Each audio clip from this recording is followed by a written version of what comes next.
L'aura, notre peau spirituelle, par Omram Mikhail Ivanov. Tout ce qui existe émet des particules. Les particules produisent des émanations, les hommes, les animaux, les plantes et même les minéraux. Et cette atmosphère fluide et subtile qui entoure tout s'appelle l'aura. L'aura n'est évidemment pas visible, sauf pour les personnes qui sont clairvoyantes, et beaucoup de gens ne savent même pas qu'elle existe. L'aura est ce nimbe qui entoure chaque être humain, et à la différence que chez certains, elle est large, elle est vaste, lumineuse, puissante. Elle peut donner des couleurs splendides et des vibrations intenses. Chez d'autres, elle est petite, elle est brumeuse et laide. L'aura peut être comparée à la peau. Sachez l'importance de la peau pour le corps physique et ses nombreuses fonctions. Tout d'abord, celle de protection. C'est un bouclier, une carapace, une protection contre les chocs, une protection contre les substances nocives ou les différences de température. Ensuite, il y a une fonction d'échange, car la peau absorbe, elle respire et élimine. Enfin, la peau joue le rôle d'un appareil sensoriel et c'est par la peau que nous ressentons la température, le contact, la douleur. Mais je ne m'attendrai pas sur tout cela, ce n'est pas mon domaine et si vous voulez des informations détaillées, vous le trouverez dans le livre d'anatomie et de physiologie. Ce qui m'intéresse, c'est de faire une comparaison entre la peau et l'aura. L'aura remplit les mêmes fonctions que la peau. On peut dire que c'est la peau de l'âme, c'est celle qui l'enveloppe, qui la protège et qui lui donne de la sensibilité, enfin celle qui laisse passer les courants cosmiques qui permettent les échanges entre l'âme mondaine et toutes les créatures jusqu'aux étoiles, entre l'âme et l'âme universelle, l'âme individuelle et l'âme universelle. L'aura peut aussi être comparée à un manteau, une atmosphère qui entoure la Terre. La Terre possède une couche protectrice, sa peau. Il est vrai qu'elle est un peu plus épaisse que la nôtre, mais elle remplit le même rôle. Grâce à son atmosphère, elle évite de nombreux dangers lors de ses voyages dans l'espace. Tous les corps venant de l'espace qui pourraient provoquer des catastrophes si toucher la Terre sont obligés d'entrer d'abord en contact avec les couches atmosphériques, où ils sont souvent désintégrés. L'atmosphère nous protège également d'autres dangers tels que certaines radiations cosmiques qui deviennent dangereuses pour nous, mais qui, en traversant les couches atmosphériques, sont neutralisées par les éléments chimiques dont elle est imprégnée. À travers notre aura, il y a donc un échange non interruptif entre nous et les forces de la nature. Toutes les influences cosmiques, planétaires et zodiacales qui se déversent en permanence dans l'espace nous parviennent et selon la qualité de notre aura, sa sensibilité, son acuité et sa couleur, nous recevons ou non certaines forces. L'aura représente donc nos antennes. C'est un appareil qui capte les messages, les ondes, les forces venant de l'univers. Nous supposons maintenant qu'il y a certaines mauvaises influences dans le monde. Si vous avez une aura très forte et lumineuse, ces forces ne pourront pas passer pour atteindre votre conscience, vous toucher, vous secouer ou vous faire trembler. Pourquoi? Parce qu'avant tout, avant de vous toucher, elle doit rencontrer votre aura. Et cette aura est comme une barrière, si vous voulez un mur ou un poste frontière. Et à ce poste frontière, il y a des douaniers qui ne laissent passer personne s'ils n'ont pas été contrôlés dans leur bagage, dans leur sac, dans leur voiture. Ces caméras agissent en dehors de notre conscience, mais elles peuvent nous avertir. On peut différencier les fonctions de l'or, mais en réalité, elles sont liées. La sensibilité, les échanges, la protection se font en même temps. Quels sont les facteurs qui interviennent dans la formation de l'aura? Ce sont les mêmes que pour la formation de la peau. La peau peut être épaisse, rugueuse, sèche ou au contraire souple, fine, lisse. Chacun peut donc juger de la qualité de la peau d'un seul coup d'œil. Et de quoi dépend cette qualité? De l'ensemble de l'organisme, de son fonctionnement physiologique et psychologique. C'est l'homme qui façonne sa peau. Oui, la peau nous montre beaucoup de choses. Si elle est vraiment fine et spirituelle, c'est parce que l'homme est spirituel. Mais bien sûr, c'est l'homme qui travaille inconsciemment sur sa peau, et s'il savait comment le faire, il pourrait même la changer. C'est évidemment très difficile, mais c'est possible et c'est très important. Tout le destin de l'homme dépend de sa peau, de combien de liens avec les autres et avec le monde extérieur dépendent de sa peau. Je vous dis toutes ces choses pour y réfléchir. Chaque détail de la peau a une signification, même sa consistance lisse, douce, souple, dure, flasque, molle, reflète les qualités, les caractéristiques, les qualités essentielles d'une personne, sa force, sa volonté, son activité, ou à l'inverse, sa faiblesse, sa paresse et ses défauts. Le destin d'un homme, ses succès, ses échecs sont inscrits dans la peau. Même en serrant la main de quelqu'un pour lui dire bonjour, comment allez-vous, nous pouvons découvrir ses qualités les plus importantes. Si l'on connaît les correspondances par une simple poignée de main, on peut se faire une idée précise des qualités et des faiblesses d'une certaine personne. Mais la façon dont nous serrons machinalement la main sans prêter attention à nous-mêmes, nous ne découvrirons rien. Nous serrons la main pour établir un contact, pour faire un échange avec quelqu'un. Et dans cet échange, nous devons lui donner ce que nous avons de meilleur et l'autre personne doit faire de même. Si ce genre d'échange n'apporte rien, il ne faut pas le faire. Mais revenons à l'aura. Comme je vous l'ai dit tout à l'heure, elle est constituée d'émanations. Mais elle n'est pas seulement l'émanation du corps physique, à tel point que les émanations du corps physique ne parviennent pas à elles seules à former l'aura. L'aura est quelque chose de beaucoup plus complexe. C'est une combinaison de toutes les émanations subtiles de notre corps. Et chacune d'entre elles, par ses émanations respectives, ajoute de nouvelles émanations. Le corps éthérique de l'homme forme une aura qui imprègne l'aura de son corps physique.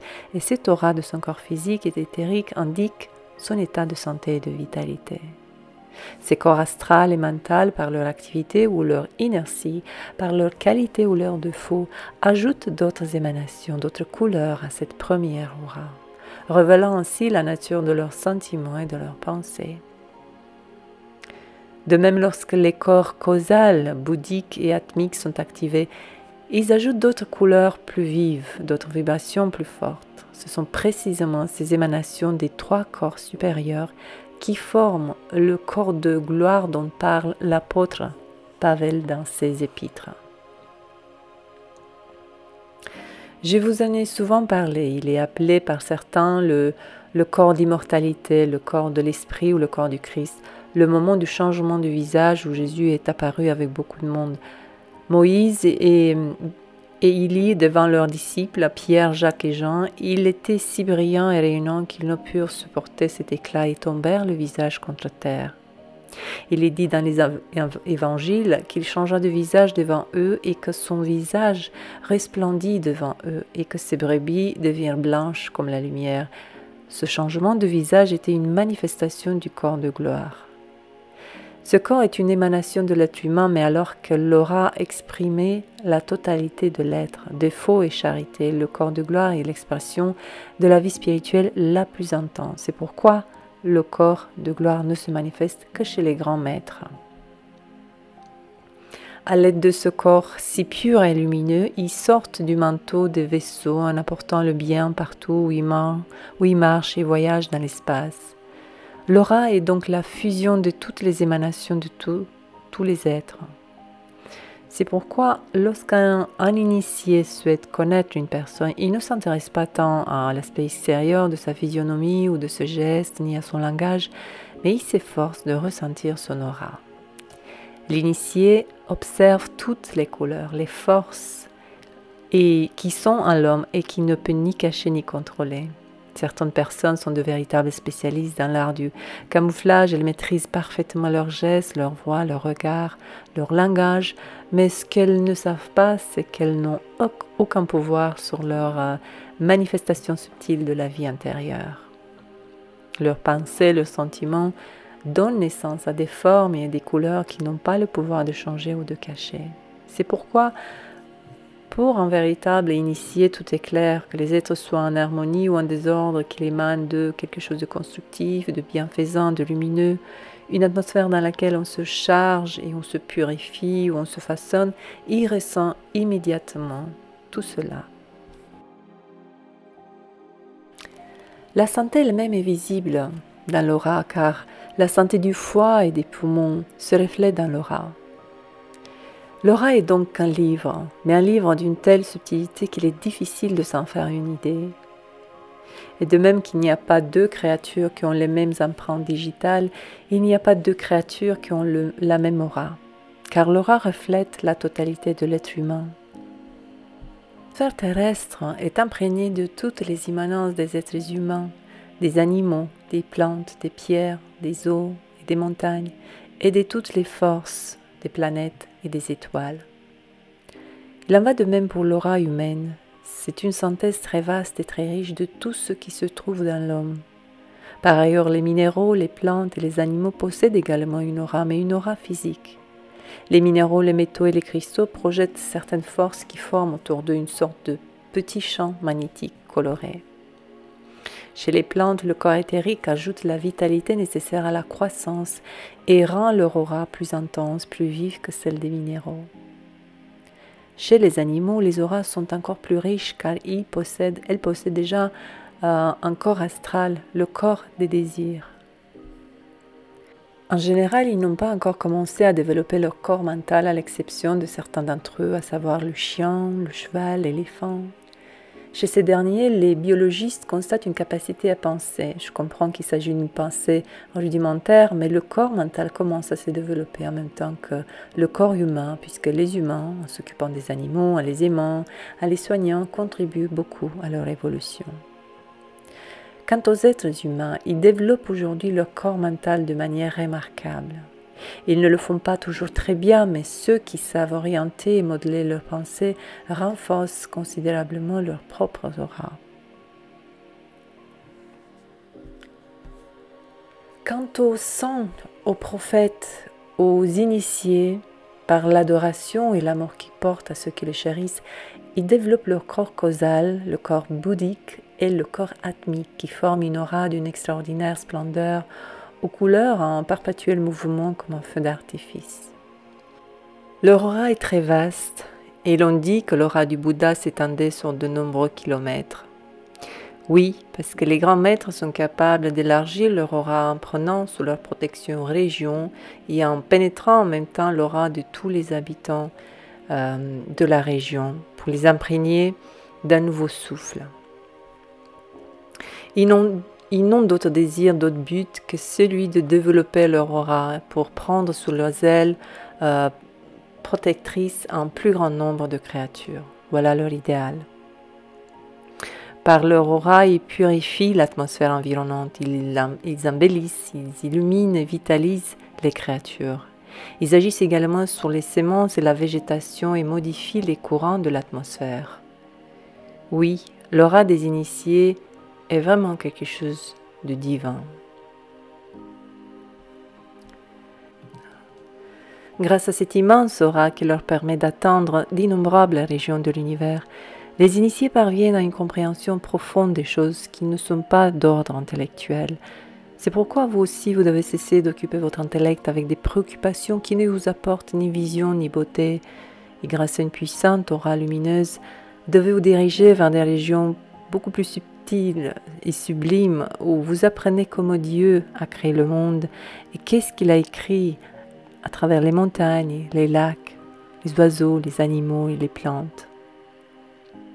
Mais pour augmenter l'intensité, la pureté et la puissance de l'aura, il est indispensable d'avoir ce haut idéal de travailler sur soi-même et d'accomplir des actes nobles et honorables, de nourrir de pensées et des sentiments purs. Ceux qui considèrent que la nature de leurs actes, de leurs pensées et de leurs sentiments n'a pas d'importance parce que la morale et la religion sont des choses dépassées dont ils doivent se débarrasser, ceux-là détestent leur aura et l'aura contient des couleurs fanées. Il y a des tendances chaotiques et disharmonieuses. Et les autres autour d'eux sentent et se détournent d'eux. Parce que nous n'aimons que ce qui est pur, lumineux, harmonieux. Celui qui veut être aimé doit comprendre qu'il n'a qu'à laisser pénétrer en lui que des forces pures et lumineuses. Pour ceux qui recherchent l'amour, la puissance ou la lumière, il n'y a pas d'autre méthode que de travailler avec son propre aura, jusqu'à ce qu'ils enlèvent ces couleurs sombres qui détruisent par leur vibration le meilleur chez les autres. Vous savez déjà que certaines personnes qui restent autour de vous pendant seulement 5 minutes et après vous perdez votre inspiration, votre bonne humeur. Pourquoi les sangs étaient-ils toujours représentés avec une auréole autour de la tête? Dans le passé, il y avait une science des couleurs qui expliquait que chaque vertu s'exprimait dans une couleur spéciale. Et les couleurs produites par des vertus sont celles qui forment l'aura des saints. Les saints sont des êtres d'une grande pureté qui veulent s'approcher de Dieu pour le connaître et devenir comme lui. Et de ce désir de connaissance, ils acquièrent un tel pouvoir de sagesse qu'une couleur jaune dorée jaillit de la profondeur des êtres et les entoure. Si le disciple ne développe pas des qualités et des vertus pour se protéger, les ennemis s'y glisseront, ne pourront pas échapper. Comment peuvent-ils se protéger?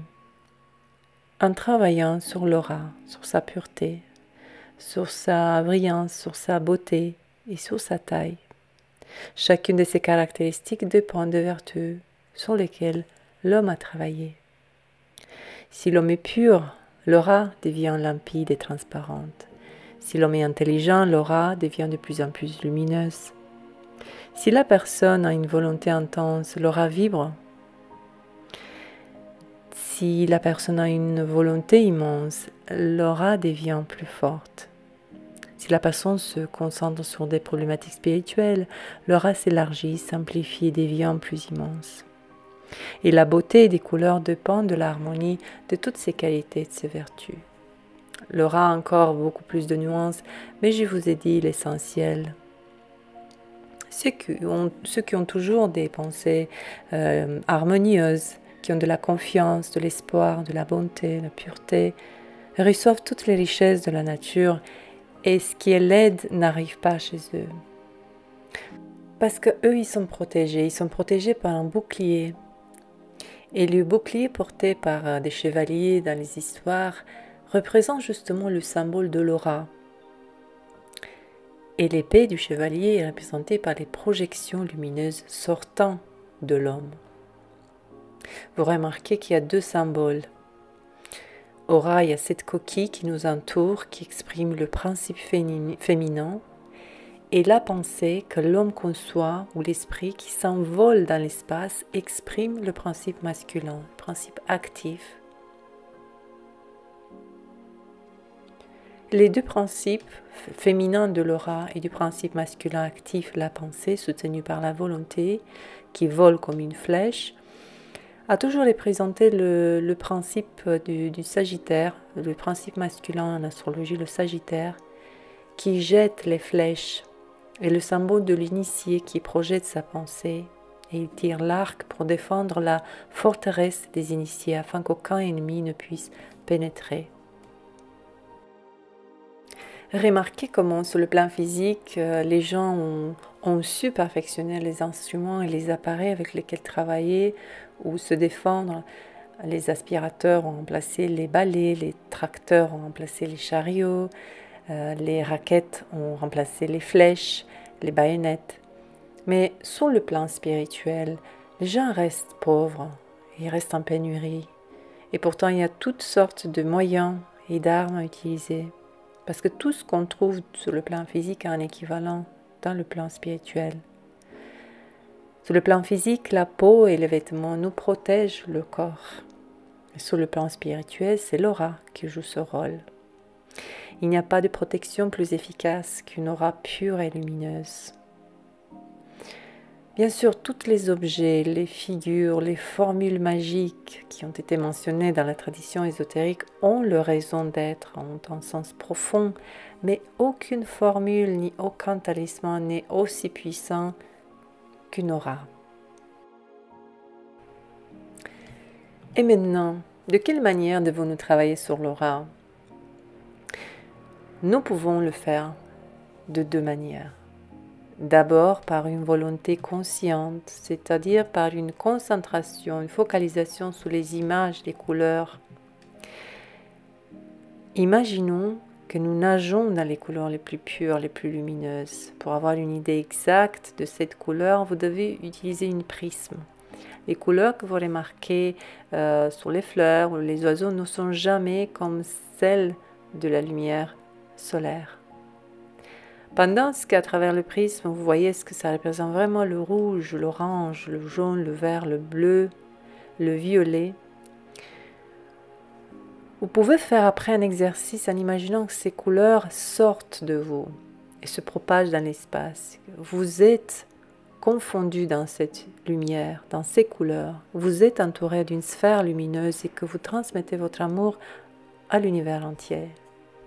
Il y a certains exercices tellement agréables que vous n'allez pas vouloir vous arrêter.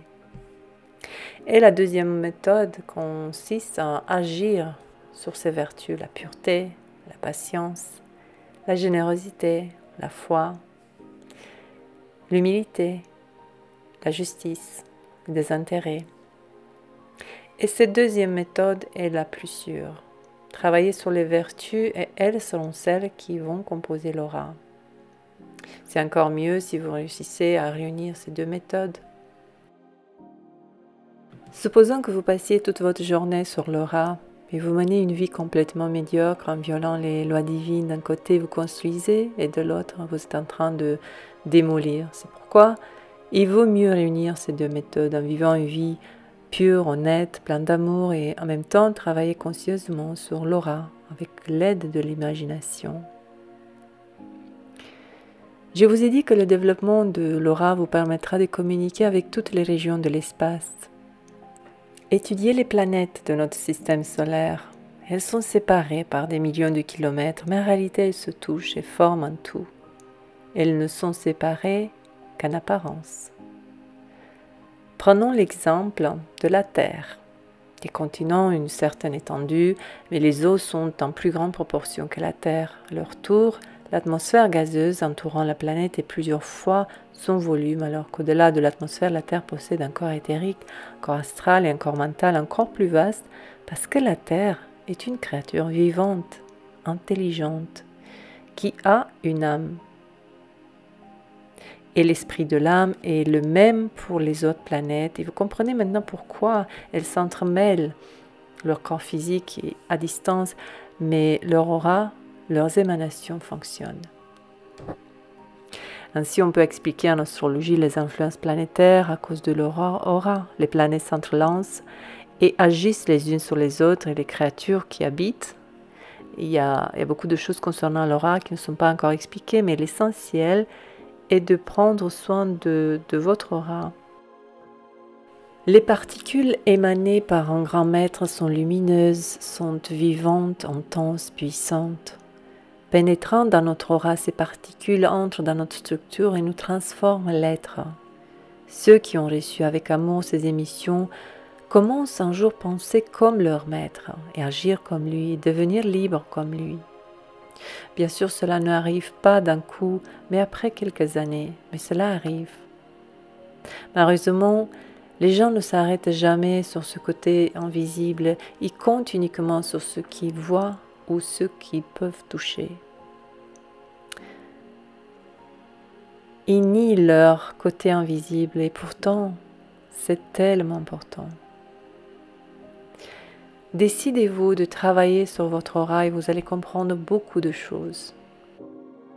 Quand vous êtes en colère, vous baignez dans un rouge ardent, mais c'est un rouge qui est sale, qui est sombre, qui est très différent du rouge de l'amour.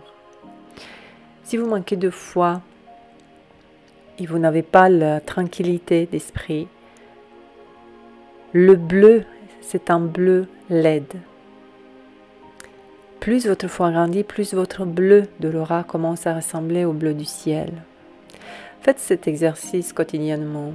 Prenez un prisme, orientez-le vers la lumière du soleil, regardez la lumière qui passe à travers et décomposez en 7 couleurs. Et au moment où vous avez suffisamment contemplé les vraies couleurs, fermez les yeux et imaginez-vous entouré de bleu-violet ou de vert, ou commencez par le rouge pour atteindre le violet, en gardant pendant quelques minutes chaque couleur autour de vous.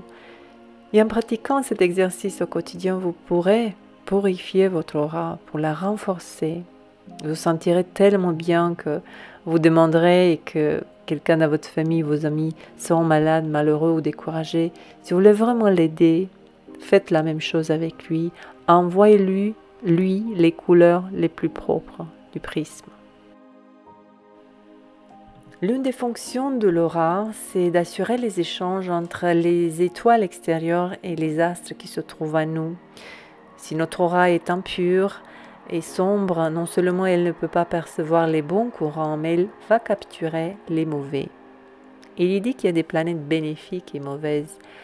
Il peut arriver qu'une planète agisse de manière bénéfique sur certaines personnes et de façon mauvaise sur d'autres. C'est simplement celui qui reçoit uniquement les influences maléfiques, c'est qu'il n'est pas prêt à recevoir les bonnes. En réalité, toutes les planètes sont bénéfiques.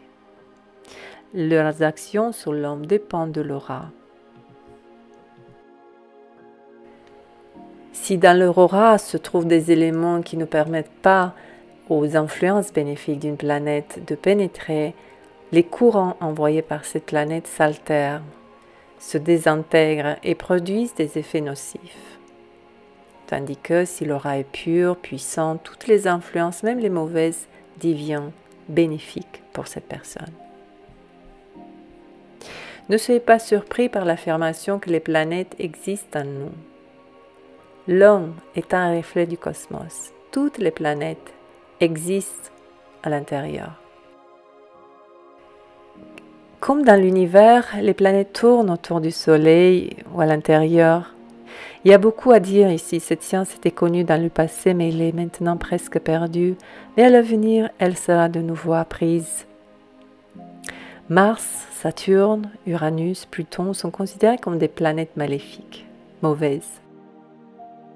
En réalité, elles sont connues aussi pour les créatures qui ne peuvent pas exprimer les vertus.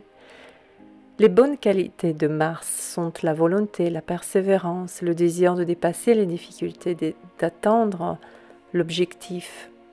Et les négatives sont la cruauté, la violence, le besoin de détruire. Les qualités du Vénus sont la beauté, le charme, la délicatesse. Les défauts sont la sensualité, l'infidélité. Les bons ou les mauvais aspects de cette planète se manifestent dans l'être humain suite au fait que dans son aura est pur ou couvert de certains éléments qui par affinité attirent les influences bénéfiques ou mauvaises.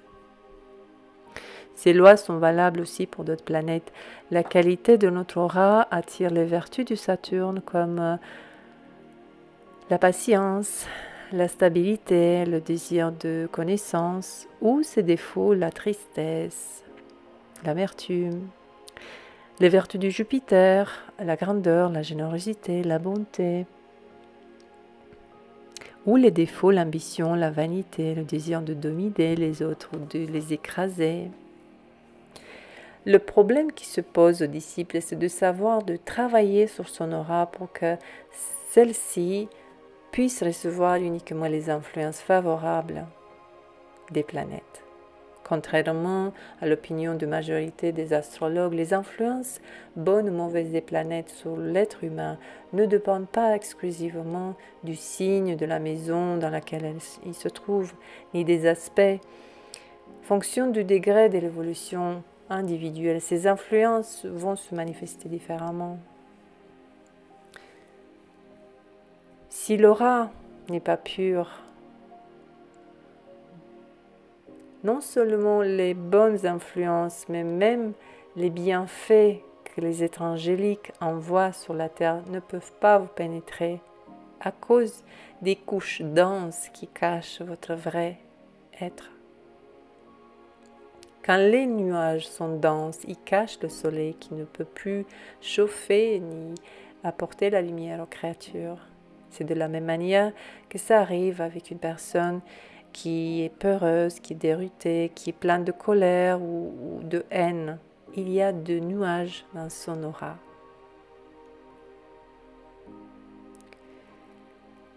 L'aura est d'une subtilité infinie. de vibration. Elle est animée par des mouvements rapides, elle varie constamment en fonction de notre état de conscience ou même notre état de santé. Bien sûr, l'homme possède une aura qui est constante et qui montre ce qu'il est en profondeur, mais il y a des nuances qui varient d'un moment à l'autre. C'est un peu comme notre visage. Durant une journée, le visage passe par toutes sortes d'expressions sans changer quand même la forme du nez, la forme du front, de la bouche. La même chose se produit avec l'aura. Elle est composée de certains rayonnements, de certaines couleurs qui montrent la véritable nature d'un homme, ce qui ne changera pas le cours de son existence, alors que d'autres vibrations allant et venant représentent des états transitoires. Ceux qui se laissent être en proie à certaines émotions ou faiblesses déversent constamment leur aura et lorsque les forces bénéfiques veulent entrer en eux pour effectuer leur travail, elles sont entravées par de véritables boucliers formés par des couleurs opaques, effacées. Supposons que vous meniez une vie chaotique. Votre aura sera balayée à travers tant de vortex et de vibrations qu'elle ne constituera plus un écran suffisamment puissant pour résister aux attaques, hostilités du monde invisible. Après, les échanges que vous allez faire avec l'univers, avec toutes les créatures, ne seront plus non plus harmonieux. Selon la loi de l'affinité, vous recevrez de l'univers uniquement ce qui est désordonné, désharmonieux, chaotique, sombre, et tout ce qui est lumineux va être rejeté. La lumière attire la lumière. La pureté attire la pureté. Si votre aura est impure, effacée, chaotique, toutes les forces harmonieuses, pures et lumineuses vont rester dehors. Et uniquement ce qui est effacé et laide va être avalé par l'aura, parce qu'elle ne va laisser passer que ce qui lui ressemble. Si votre aura n'est pas lumineuse, elle n'est pas un bon bouclier de protection, ni un bon détecteur pour percevoir le monde invisible et le côté caché des choses. Et donc, vous allez manquer l'intuition, la prévoyance. Vous ne pourrez plus faire des échanges avec le ciel et les êtres des régions éloignées ne vont plus pouvoir vous remarquer. Parce que les êtres du monde invisible qui habitent très très haut ne vous voient plus. Pendant que si votre aura est lumineuse, ces êtres vous voient. Comment ça se passe? Supposons que vous naviguez, vous êtes pendant la nuit et vous naviguez sur un océan. Si votre vaisseau n'est illuminé, personne ne vous verra. Si vous faites des signaux, tandis que si vous projetez des lumières, vous serez immédiatement remarqué. La communication sera bien sûr réalisée. C'est une image. La Terre est un peu comme l'océan. En naviguant pendant la nuit, nous sommes dans le noir. Et si nous ne projetons à l'intérieur des signaux lumineux, les êtres invisibles, les anges, les archanges ne vont pas nous remarquer. Il faut donc projeter des lumières et ces lumières sont projetées par l'aura. Celui qui possède donc une aura lumineuse est remarqué par les ouvriers du ciel. S'il les appelle, ceux-ci peuvent se diriger vers lui grâce à sa lumière. L'aura est un monde organisé, hiérarchisé. De la même manière que l'arbre de vie, l'aura est partagée dans des régions habitées par des archanges, des anges, des esprits de la nature, mais aussi des entités de l'enfer. Et cette organisation dépend de la vie de la personne. Celui qui reçoit cette faveur d'être habité par les esprits lumineux s'exprime par des qualités extraordinaires de clairvoyance, de clairaudition, de guérison. Il peut faire des miracles. Tandis que celui qui attire les entités maléfiques, il parle de possession, de sorcellerie. Et pour faire de notre aura une antenne capable d'attirer tout ce qui est de beau et de bénéfique dans l'univers, vous devez effectuer un travail sur vous-même tout au long des années. Si je vous demande, est-ce que vous tenez à votre santé, à votre beauté, à votre tranquillité? Est-ce que vous voulez vraiment être aimé? Vous allez répondre, mais oui, certainement, c'est uniquement ce que nous souhaitons. Alors pourquoi vous faites rien pour les obtenir? Tous ces bienfaits ne peuvent pas tomber comme ça du ciel. Le meilleur moyen de les attirer est de travailler sur l'aura. Par l'amour, vous allez la vitaliser. Par la sagesse, vous allez la rendre plus lumineuse. Et par la force de caractère, vous allez la rendre plus puissante. En menant une vie pure, vous allez la rendre plus limpide, plus transparente. Et les qualités que vous devez offrir à votre rate de pan, des vertus que vous allez développer.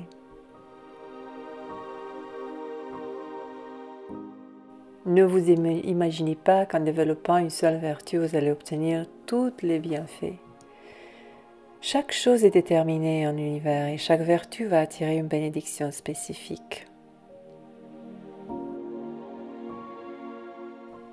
Vous devez réfléchir et comprendre qu'en travaillant jour après jour, pour améliorer, enrichir votre aura avec de nouvelles qualités, vous allez obtenir tout ce que vous souhaitez.